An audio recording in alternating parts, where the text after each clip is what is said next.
think, everybody's mind in the Western world. Well, Ella Mendoza in London, certainly an age of pragmatism, it would appear. But to get back to that point about the differences in economic approach by the Cameron government and by the Obama administration, are these fundamental differences, or are they rooted in what we just heard, a sense of emotion, a sense of being different from the other side? Well, no, I think there's purely a difference of political philosophy. In Britain, we have it's a coalition government, but it's a majority Conservative coalition. These are conservative economic principles being put into action. President Obama, of course, is a Democrat. He comes from the left of politics. I think you're seeing nothing more than a difference in political philosophy that would be the same whether two different characters were in office in Britain and America from different parties. So I don't see it as being reflective of the relationship as such. I see it reflective of differing political philosophies. Christopher Chivers in Washington. Let's move on to the question of Afghanistan. We've had mention before of a degree of belief in the US that Europe in general and the UK in particular has not always come to assist in the way that the US might have hoped.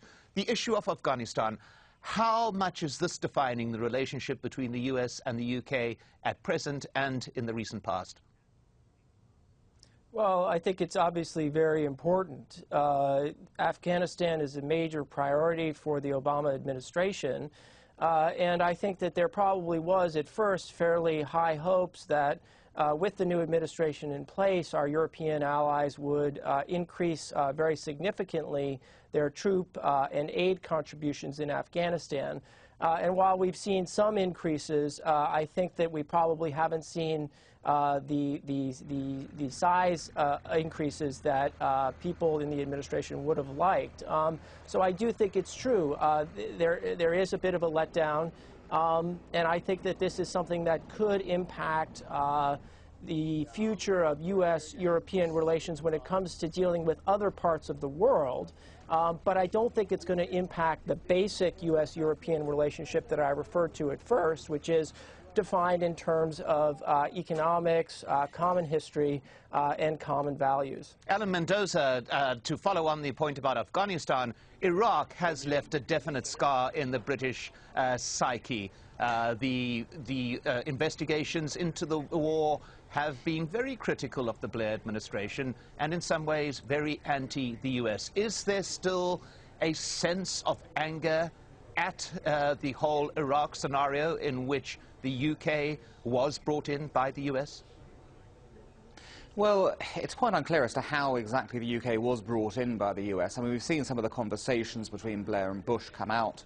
None of us have seen the raw intelligence as to what was being seen. It's quite clear that something went badly wrong in that process. The UK did, of course, come into the war, and of course, the implementation of the war was a disaster in terms of how it unfolded. Now, of course, in retrospect, if you look back now, Iraq finally has come of age, if you like, in terms of becoming a functioning democracy. It's been very painful to get there, and I don't think anyone would have wanted this kind of process to get to that. But looking at what's happened right now, there has at least been a sense of progress within Iraq. Now, that said, it has had a severe effect on relations here between how the US is viewed and how the relationship is viewed. Of course it has.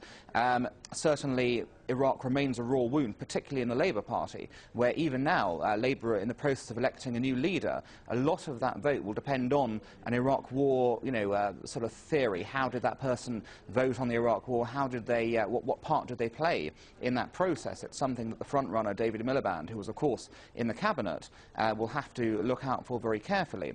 So, if you like, the wound is very raw still. How it plays out in Afghanistan is different. It's simply a case of, is the strategy working? Can we win this war? And this, of course, with the whole event surrounding McChrystal, the appointment of Petraeus, notions of withdrawal timetables, this is very much up in the air, and I think the British public are going to give very short shrift, if you like, to a new strategy, given that we've been already there for 9 years and there's been no progress. They need to see some success, and they need to see it quickly. Thomas Klau, a brief final thought on a wider issue, and that is the warmth of the relationship between the US and the UK. Despite everything we've discussed, the differences, does it remain? Is it still there from a European point of view as well?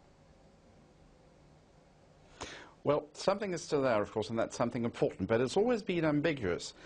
You know, look at Hollywood. They often get it right, and it's, I think, one of the most striking facts that Hollywood villains, I think, speak more often in either a French or a British accent than in a German accent, which, if you look at the history of the last 70 years, is astonishing. So, certainly from an American point of view, there are feelings that are often more ambiguous than that sort of rather simple catchphrase, special relationship. Well, thank you so much to our guests, Christopher Chivers in Washington, D.C., Alan Mendoza in London, and Thomas Klau in Paris. And thank you so much for joining us here on this edition of Inside Story.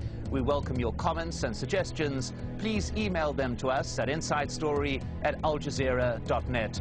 And to all those celebrating Independence Day, a happy 4th of July. I'm Mike Hanna. Goodbye for now.